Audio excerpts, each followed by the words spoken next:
Perkenalkan, nama saya Asriel Dorantua Simangunsong, NIM 2003-118, kelas PJKRD. Di sini saya akan perhatikan kinerja guru dalam melaksanakan proses belajar mengajar. Kinerja guru dalam melaksanakan proses belajar.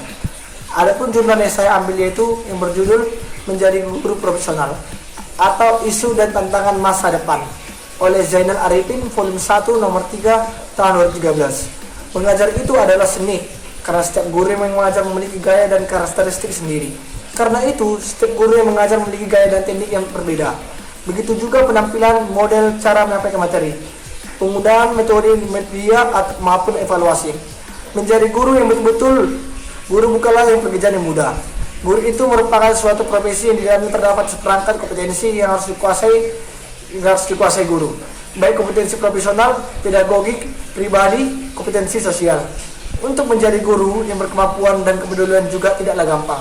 Ia harus menguasai materi pembelajaran, membuat perencanaan pembelajaran yang baik, melaksanakan pembelajaran dengan penuh kehangatan, melakukan penilaian dengan cara yang mendidik, dan mendiagonis kesulitan belajar siswa dengan penuh rasa tanggung jawab. Tidak hanya itu, guru juga dituntut untuk mempelajari perkembangan ilmu, pengetahuan, dan teknologi yang mutakhir, sehingga ia tidak ketinggalan zaman dalam melaksanakan tugasnya sebagai guru. Ia pun harus mematuhi aturan-aturan yang berlaku, termasuk menaati kode etik guru. Dalam jurnal ini, penulis juga memaparkan kajian teori yang cukup lengkap dalam setiap pembahasannya, antara lain guru profesional, kualifikasi dan kompetensi guru, tingkat berkembang siswa, kurikulum dan pembelajaran, di mana bisa jadi kurikulum ditafsirkan sebagai apa saja yang diajarkan di sekolah, serangkaian mata pelajaran, isi atau materi, serangkaian bahan-bahan, serangkaian tujuan, kinerja untuk belajar siswa di berbagai situs belajar, pengalaman siswa secara individual sebagai hasil dari sekolah, segala sesuatu yang direncanakan oleh personel sekolah, dan lain-lain. Guru yang profesional tentu harus dapat menguasai setiap perubahan kurikulum, termasuk dalam model pembelajarannya sesuai dengan jenjang pendidikan. Di sini pentingnya guru harus mengikuti pelatihan atau workshop tentang kurikulum dan pembelajaran, serta menerapkan model pembelajaran tertentu yang relevan.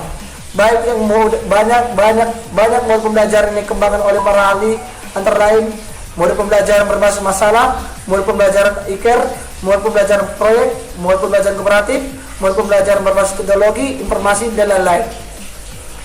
Pengembangan strategi pembelajaran, rencana pelaksanaan pembelajaran atau RPPP bakal lebih bersifat pribadi, di mana guru menciptakan kegiatan pembelajaran periode waktu tertentu sesuai dengan jam pelajaran yang berlaku.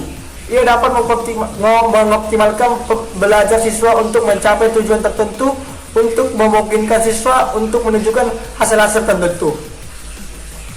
Selain itu, guru harus menguasai materi, metode, media, sumber belajar, lingkungan, dan tingkat perkembangan siswa. Guru juga harus mampu berkomunikasi dengan efektif, menciptakan suasana pembelajaran yang kondusif dan menarik, sehingga dapat menumbuhkan motivasi belajar siswa. Lingkungan belajar, di mana guru harus memahami prinsip-prinsip pengaturan ruangan, yaitu gunakan pengaturan ruangan, mempermudah aktivitas mengajar dan gaya belajar siswa, serta tidak menghambat bagi yang sekolah berada di daerah lalu lintas ramai. Ruangannya harus terbuka, tidak padat, harus ada yang garis yang jelas terlihat antara tempat duduk siswa dan guru, dan bahan-bahan pembelajaran yang sering digunakan harus tersedia dan mudah diakses.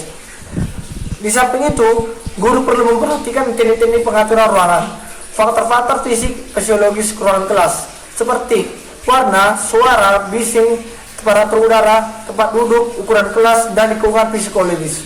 Pentingnya tujuan dan kesenian standar, di mana pada bagian ini penulis memaparkan langkah-langkah pembelajaran berorientasi pada hasil, serta menjelaskan perbedaan antara silabus, hasil, dan standar. Pembelajaran efektif meliputi aspek-aspek berikut: berkomunikasi secara efektif, model pembelajaran, di mana modul yang dapat digunakan guru antara lain pembelajaran masalah atau inquiry, bermain peran, simulasi, kegiatan kelompok kecil, pembelajaran online, pembelajaran kooperatif, berbasis proyek, dan lain-lain. Manajemen kelas menggunakan sumber daya secara kreatif, di mana sumber daya yang dapat digunakan di kelas antara lain: A. Bahan-bahan cetak seperti buku teks, buku referensi, project kits, pamflet, dan bahan-bahan yang tidak mahal, poster, permainan simulasi, peta, globe, model, dan lain-lain. B.